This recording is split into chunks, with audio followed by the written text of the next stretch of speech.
बिदिनो हाबाफोरा जालांबाय दा आंथ' जा बुंनांगौ बेखौ बुंलांबाय जोंनि आगुनि जायफोर जोंनि आबै आबौफोर लामा होलांनाय थाफिननायनि दानि मडार्न जुगाव ओरैबायदि जोङो गोदान लामाजों आगान सुरनांगौ बिनि जि प्लेटफर्म बे प्लेटफर्मा खिन्थु बर'नि गेजेराव बर' थुनलाइ आफादा कमन प्लेटफर्मा ओरैबायदियावबो जोंनि बर' मानसिफ्राथ' जेरावबो सेरखा बेरखा दङ एकदम नेपालबाबो दङ बांलादेशआवबाबो दङ बेबादिखौ नायनानै जोङो बोसोरसेयावनोथ' खेबसेबाबो हायोबा बिनि बारा बिथांमोनखौ लिंहरनानै जोङो बेखौ बर' साहित्य सभायाव मोनसे संगम स्थल बयबो ज' गोरोबलायनायनि मोनसे आफाद हिसाबै जों बेखौ गनायना लायो दा जोंनि गेजेराव कमन प्लेटफर्म होनना बुङो बेनोसै ओंखायनो बिनि गेजेरजों जों दावगाफिननायनि बाथ्राखौ जों नाजायो आरो साहित्य सरसा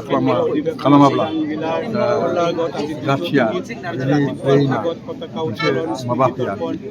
बिबर्तन फैया जौगानाय बा सुस्रांनाय फैया ओंखायनो बे गथ'फोरनि गेजेरावबो बे सरसाया जेन थायो बेखौ जों मावलांनांगौ उन्नति होननानै बुङोब्ला संस्कृति होननानै बुङोब्लाथ' माने सभ्यता होननानै बुङोब्ला दानि जुगाव बे साहित्यनि मानदान्दाखौ सिनायो ओंखायनो बे साहित्य सभाया जोंनि थाखाय बिराद गोनांथि। Thank you sir.